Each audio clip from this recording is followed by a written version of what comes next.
Hello student, আমি Anirban sir. আজ তোমাদের ক্লাস 8-এর একটা বাংলা পাঠ্য বাংলা গদ্য নিয়ে চলে এসেছি। জেলখানার চিঠি সুভাষচন্দ্র বসু। সুভাষচন্দ্র বসু যখন কারাগারে ছিলেন, ব্রিটিশ শাসনাধীন যখন আমাদের পরাধীন ভারতবর্ষে, সেই সময় উনি একটি চিঠি লিখেছিলেন। তাই এটা আমি বলবো, খুব ভালো করে তোমরা রিডিংটা বাড়িতে ভালো করে পড়ো, লাইন ধরে ধরে পড়ো। আশা করছি তোমরা পড়েছো। তা পুরো পাঠ্যটাই আশা করি খুব ভালো করেই পড়েছো। তা এখানে আমার ক্লাস 8-এর একটি ছাত্রী আজকে কিছু প্রশ্নের উত্তর করেছে, আমি দেখাবো। তার আগে তোমরা এখানে সুভাষচন্দ্র বসুর সম্পর্কে যেটুকু লেখা আছে এখানে তোমরা একটু ভালো করে দেখে নেবে। কারণ ওনার যে জন্ম 1897 এখানে, আর মৃত্যু জানা যায় না, মৃত্যু রহস্য আজও উদ্ধার হয়নি। আর এখানে দেখো,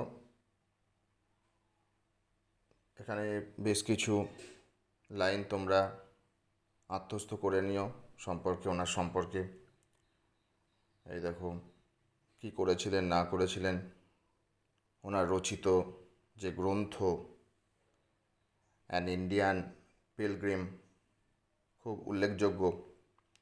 তাই এখানে দেখো, সুভাষচন্দ্র বসু প্রেসিডেন্সি কলেজ থেকে বিতাড়িত হয়েছিলেন কেন, এর উত্তরটা দীপশিখা লিখেছে। দেখো,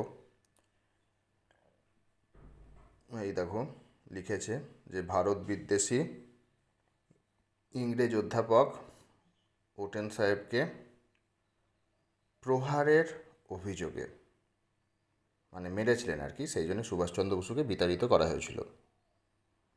তারপরের প্রশ্ন দেখো, রাসবিহারী বসুর কাছ থেকে তিনি কোন দায়িত্ব গ্রহণ করেছিলেন। দেখো, যে আজাদ হিন্দ ফৌজের দায়িত্ব গ্রহণ করেছিলেন। দীপশিখা লিখেছে, দেখো এটা। তারপরের দেখো, অনধিক 3টি বাক্যে প্রশ্নের উত্তরগুলো দিতে হবে আর কি। তোমার পাঠ্যপত্রখানি কে কোথা থেকে কাকে লিখেছেন, দেখো এখানে উত্তরটা দেখো। এই দেখো, এই পাঠ্যপত্রখানি মহান স্বাধীনতা সংগ্রামী সুভাষচন্দ্র বসু মান্দালয় জেল থেকে তার পরম বন্ধু দিলীপ কুমার রায়কে লিখেছিলেন। এটার উত্তরটা পেয়ে গেলে, 2-এর দাগের যে 1 নম্বর প্রশ্নের উত্তরটা। তারপরের প্রশ্ন দেখো, কোন ব্যাপারটিকে পত্রলেখক আধ্যাত্মিক দৃষ্টিতে দেখার কথা বলেছেন। এটার উত্তরটাও দেখে নাও, দীপশিখা লিখেছে। ইংরেজ শাসিত পরাধীন ভারতের শৃঙ্খলা মোচন, তখন পরাধীন ছিল আর কি, ইংরেজদের পরাধীন দেশ আমাদের, মোচনের শৃঙ্খল মোচনের ভার লেখক নিজের কাঁধে তুলে নিয়েছিলেন। ফলস্বরূপ অকারণে ও সম্পূর্ণ অজ্ঞাত কারণে তার জেলবন্দি থাকার ব্যাপারটিকে লেখক আধ্যাত্মিক দৃষ্টিতে দেখার কথা বলেছেন, অকারণেই তার জেল হয়েছিল আর কি। তারপরের একটা প্রশ্ন লিখেছে 2-এর দাগের যে 3 নম্বর প্রশ্নটায়, বন্দিশালায় মানুষের মনে শক্তি সঞ্চারিত হয় কিভাবে। খুব ভালো প্রশ্ন, এটা খুব ভালো প্রশ্ন। দেখো লিখেছে দীপশিখা, মান্দালয় জেল থেকে দিলীপ কুমার রায়কে লেখা চিঠিতে সুভাষচন্দ্র জানিয়েছিলেন যে সাধারণত একটা দার্শনিক ভাব বন্দিশালায় মানুষের যে অন্তরে ভেতরের শক্তিকে সঞ্চারিত করে।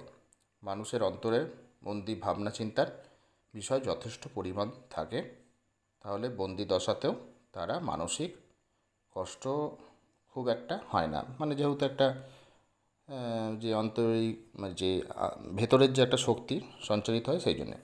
আচ্ছা, বাকিবাদ প্রশ্নগুলো তোমরা করো, উত্তরগুলো করো, দিয়ে আমাকে এই ভিডিওর কমেন্ট বক্সে জানাবে কার কী উত্তর হয়েছে। তোমরা স্কুল টিচার বা তোমাদের প্রাইভেট টিউটারের সাথে উত্তরগুলো একটুখানি জেনে নাও, তোমরা পড়ে নাও, বা তোমরা অভিভাবকদের কাছ থেকে পড়ে নাও, দিয়ে ভালো করে এগুলো তোমরা রেডি করো। তাহলে স্টুডেন্ট, আজ এ পর্যন্তই। যদি ভিডিওটি ভালো লেগে থাকে অবশ্যই লাইক করো, বেশি বেশি করে তোমাদের বন্ধুদের কাছে শেয়ার করে দাও। কিছু জানতে আমায় অবশ্যই কমেন্ট করো। আর যারা চ্যানেল নতুন তারা চ্যানেলটি সাবস্ক্রাইব করো। টাটা।